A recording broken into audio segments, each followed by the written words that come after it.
Sir ரோட்டை மறிச்சு sir வாங்க தயவு செய்து கேளுங்க சார்.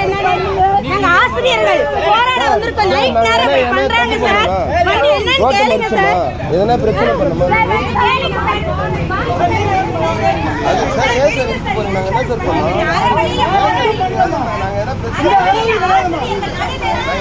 பண்ணா நீங்க வீட்டுல சார்